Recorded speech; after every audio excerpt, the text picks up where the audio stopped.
An old school classic Ford with a very unconventional engine swap.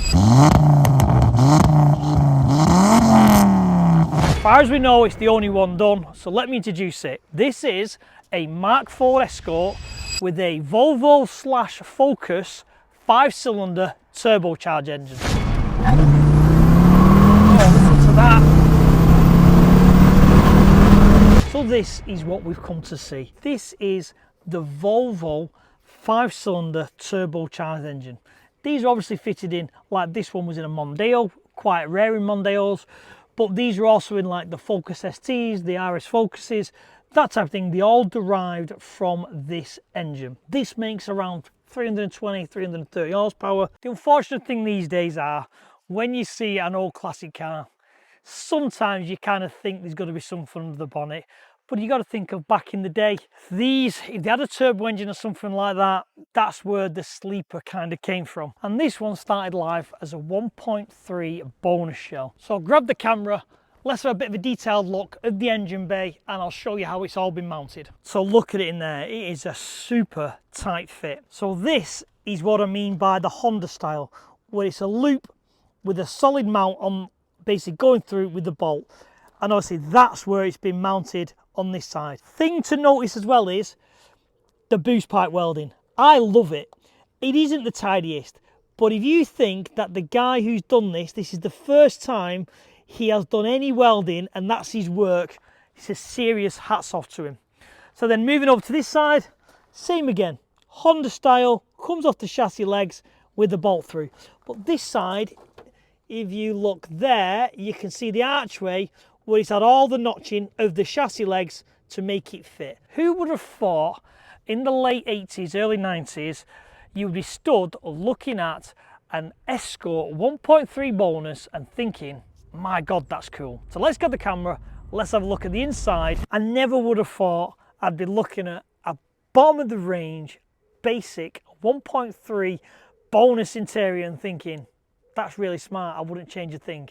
Because in the late 80s, they were just kind of what they were. They were never meant to be nice and pretty. They were meant to be the lower specs just to get you through.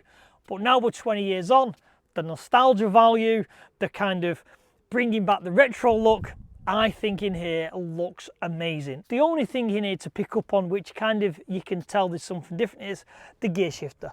Because obviously the engine is on cable shift and obviously the original one would have been on rod shift. And one of the best things for me is the cherry bomb exhaust.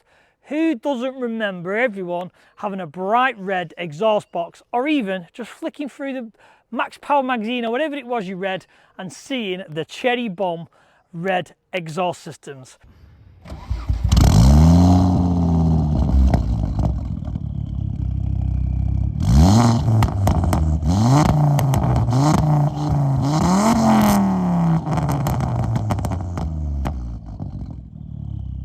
About 6-7 years ago, 6 years, a little bit over 6 now, I decided to get a licence. But I was hunting around and I was a bit like, I wanted a second project car. Video by Jamie FYD came up about Mondeo Mk4. I was like, that's practical, I can deal with that, sleeper style. So I went out and purchased one of them. It's pretty cheap, £1,500 I think it was. Okay. It was proper grandad style. I mean, like dents everywhere, the inside had wood bits, it was just horrible, but the engine was good. The Titanium Sport came up for sale. It had a forged engine, obviously with the Sport with the bumpers, the side skirts, and the these rear still? bumpers. Are these a 5-cylinder engines in? Yeah. Right. Yeah, okay. Yeah. So I started breaking down this other Mondeo that I had, and then even before I even took the first thing out, I was trying to think where to put the engine. I was like, where can I put the engine? I saw this pop up in Leeds. I was like, that's perfectly what I want. It's the 3-door. Bog standard specs, so nobody's going to care if I chop it up, scrap it, whatever else. Brought it down straight off the trailer onto the MOT, failed. There was a bit of corrosion, well, a lot of corrosion on both sides, this side mainly. I think about 4 or 5 months later, I took the engine out. This is pre-doing the welding on the back of the chassis legs, you took the engine out? Yeah, I mean, I did all this first, and I did that afterwards, because I wanted to get this as done as quickly as possible, because for my research, no one's actually done this before. And I was, even before doing it, I was researching. It must have been about 6 to 8 months. I was like, Mk4 Mondeo or Focus ST, Mk4 Escort, or whatever else. And it was like, no one's done it. So I was like, I'm doing that, come on.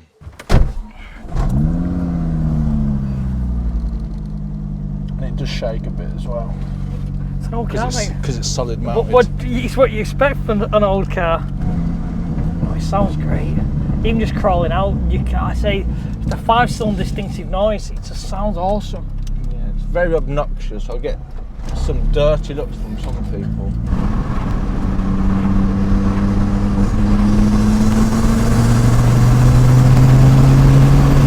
Listen to that, though. I mean, that's just in a 6-gear pull. It I does, don't even have to change down. That is the offbeat. It's the noise the engine gives you. Obviously the turbo as well, spooling up. Yeah, you can hear everything come through.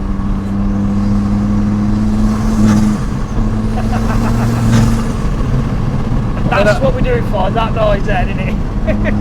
When I have the radio, I have to have it pretty loud. If I have the window open and the engine, I just can't hear the radio unless I turn it raw. And then when it comes to traffic lights slowing down, it's super loud. Everyone's looking at me like...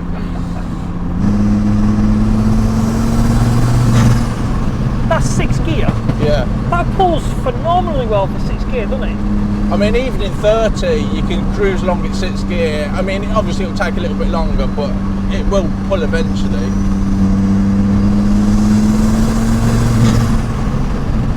Drags you along, that thing, it really does. All the fabrication, bar the inlet manifold, I've done myself. And I didn't really know how to weld. I mean, I still don't know. If you look at them too closely, it's going to be like, yeah. Ugh, that's horrible. But I mean, I literally, before doing any of this, I had probably picked up a welder 3 times and just done dirt, and that's it. Although it's amateur spec and it's... Listen, stop putting yourself down, mate. Everyone's going to be like... Stop putting yourself down. You got to think of it. So for me, there's so many armchair criticisers, and they've never had a go building something. So there's millions of people who say they can't weld and they go, I can't do that because I can't weld. At least you've had a go and you've done, and we're here with a running and driving car. Well, and it's MOT'd. Yes. So, you know, you've done all that. Legally as well, it's proper legal at MOT. It's not one of these dodgy backhand deals. Yep. It's gone through the works. Oh, listen to that. That's, wow. Oh, it sounds immense in here. I hope that was only in 4th as well. I hope the microphones pick up that 5-cylinder beat. That sounds fantastic. I've been in STs, but I think they must have quite a thick bulkhead because you can't hear the engine as much as you can in this. I mean, some of them got the Symposer, haven't they, where they bring your engine sounds into the engine and delete them. But I don't need any of that, I don't think. Obviously, I've got that big hole in the. Got the big hole there to noise it. It makes all the right noises. Yeah, the pops and the bangs, maybe not to everyone's taste. I mean, Collins, when they sent me the map for the ECU, they also sent me the pop and bang map. But I put this on, I drove it a little bit, I was like, I don't need a pop and bang map. Yeah. I mean, I've had people go, yeah, put it on, put it on. I'm interested to hear what it sounds like. But that is right on cue. More, yeah. That's more than enough.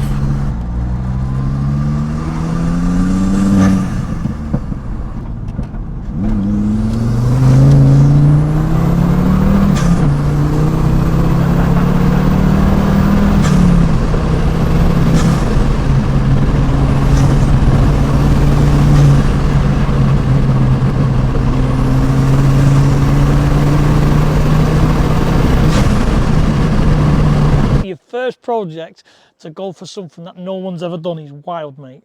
So talk to me about how is it, we don't, obviously you can't go into too much detail, but how is it done? Mine is, you lift it in and then you're chopping it. Is it as huge as you think it was going to be because it's a 5-cylinder? I didn't know what to expect, not doing any sort of engine swaps, not really. I've done a few little mods on cars before, but nothing like offering stuff up and seeing how big it is or small it is. I tried to get the tape measure out and measure it, but being all like weird shaped and whatever else, it's difficult to measure it. I mean, we had the engine crane lift at the front because we don't have an engine the car lift. So it was like up there, shove it under a little bit. I put the engine in first without the gearbox to see sort of where it could go. But the main hurdle for that is try not to cut too much out, because you don't want to just go in there with a grinder, cut out, and I'll be like, oh, I had to do half of that. So it was kind of up and down, up and down, up and down, small little cuts here and there, up and down, up and down. I mean, it was a long process.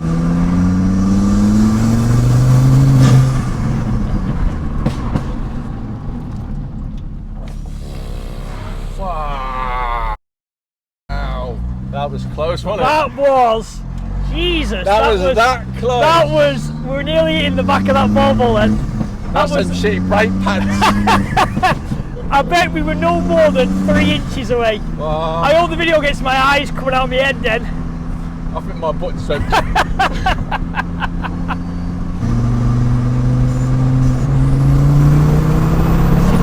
man. So he wants to go all over the road as well. That's impressive. What gear is that, 4th? Yeah. That's impressive, that thing.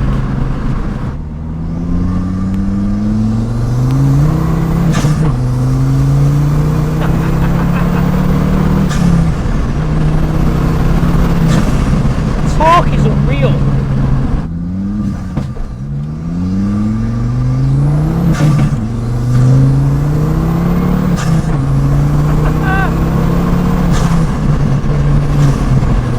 Sounds amazing, this thing. And you short shifted a lot, it still pulls. Must be a torquey engine. Yeah, well, Must be really I think it won a few awards for being quite a good petrol tower for the caravan. Right, okay. So it's always got torque.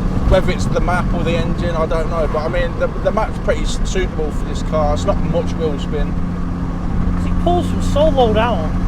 So what the future? What is this? It done now? Are you getting onto another project? Are you going to keep on going with this one? What's the plan with this? This is Future. far, far, far from done. I mean, it's running and driving. It's getting close to sort of logistically how I want it. Looks wise, absolutely no way. I mean, like I said, I'm getting a bit bored of these Peugeot wheels. Are you going to keep it still the kind of standard look outside? You're not going to go an RS Turbo rep? In my opinion, it'd be a shame to do an RS Turbo rep. Yeah, I mean, that's part of the reason. I mean, financially is the whole reason why I didn't get an RS Turbo and XR3i, but like morally, there's no point me getting an RS Turbo or trying to make it a rep, because everyone will be like, oh, you've ruined that car. You've done this and you've done that, you bodged it all. So this is the whole reason why I got 1300 bonus, is because I can just chop it whenever I want. Yeah. I never wanted a rep. I mean, I haven't done this for the purists. I haven't done it for anybody. I've done it for myself. I've done it, you know, like we were saying earlier, I've done it because no one else has done it. Yeah. And because I wanted a project, I wanted something completely outlandish. And listen, obviously I've done it. It's cool, mate. That's why we're here. It's cool. So if you know of any more interesting Fords, interesting engine swaps, put it in the comments, drop us a message. We'll try and find them or we'll feature them. Please like and subscribe these videos. So I'll end this video there. Thanks for watching, and I'll see you all on the next video.